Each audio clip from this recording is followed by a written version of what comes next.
Magandang araw! Sa video na ito, tatalakayin natin ang buod ng ika-33 kabanata ng Noli Me Tangere ni Dr. Jose Rizal na may pamagat na Ang Malayang Isipan. Pag-aaralan din natin ang mga mahahalagang pangyayari, tauhan, tagpuan, talasalitaan, at aral, mensahe o implikasyon na matatagpuan sa kabanatang ito. Makinig at manood ng mabuti dahil marami kayong matututunan mula sa makasaysayang akdang ito ni Rizal. Simulan na natin.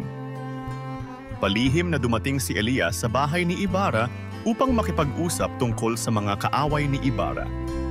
Pinayuhan ni Elias si Ibarra na mag-ingat sapagkat maraming nagtatangka laban sa kanya, kabilang na ang balak na pagpatay ng taong dilaw noong pagpapasinaya ng paaralan.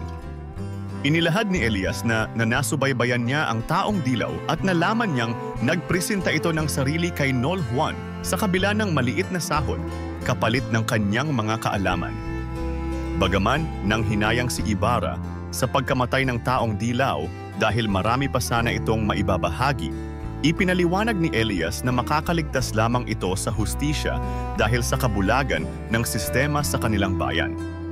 Naging interesado si Ibarra sa kakaibang kaisipan ni Elias, lalo na sa usaping pananampalataya. Inamin ni Elias na nawawalan na siya ng tiwala sa Diyos. Sa huli, nagpaalam na si Elias, bitbit ang kanyang pangako ng katapatan kay Ibarra.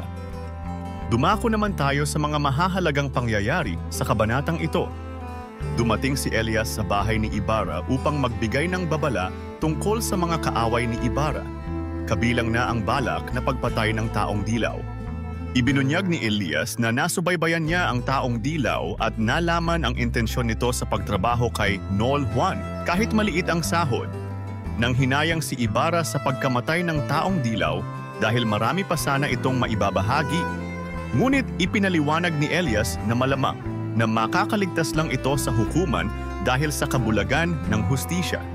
Nagkaroon ng pag-uusap tungkol sa pananampalataya, kung saan inamin ni Elias na nawawalan na siya ng tiwala sa Diyos. Nagpaalam si Elias kay Ibarra matapos ipahayag ang kanyang pangako ng katapatan sa binata. Mga mahahalagang tauhan. Ibarra, ang pangunahing tauhan na kausap ni Elias tungkol sa mga banta sa kanyang buhay at sa mga kaisipan tungkol sa Diyos at lipunan.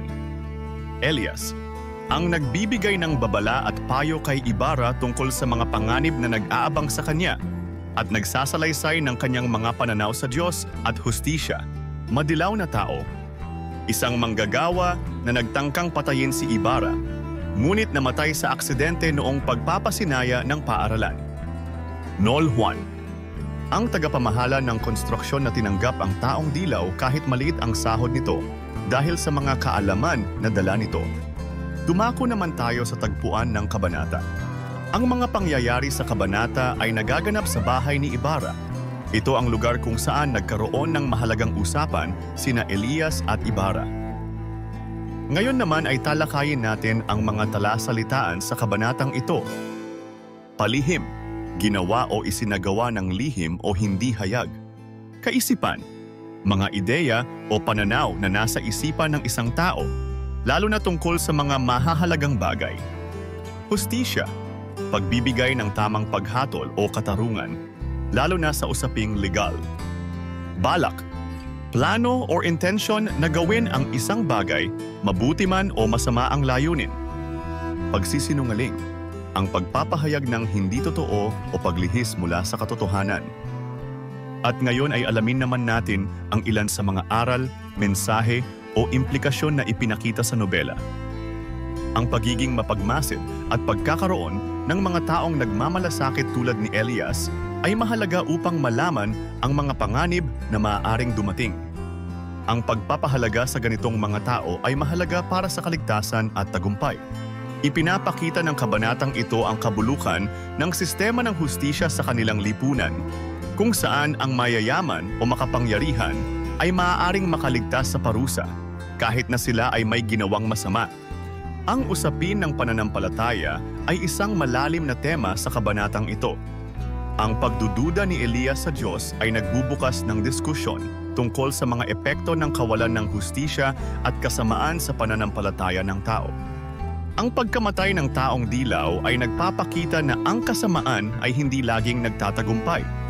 Ang katapatan ni Elias kay Ibarra ay nagpapakita ng halaga ng pagkakaroon ng mga tunay na kaibigan at kakampi, lalo na sa mga panahon ng pagsubok at panganib. Ang pagkakaroon ng tiwala at suporta mula sa mga tao sa paligid ay mahalaga sa pagharap sa mga hamon ng buhay. At diyan, nagtatapos ang ika-33 kabanata ng Noli Me Tangere, ang malayang isipan. Ano ang natutunan mo sa kabanatang ito? I-comment mo na ang iyong sagot. Inaanyayahan ka din namin na i-like, subscribe, at i-click ang notification bell para lagi kang updated sa mga susunod naming videos. Hanggang sa muli, maraming salamat sa panonood.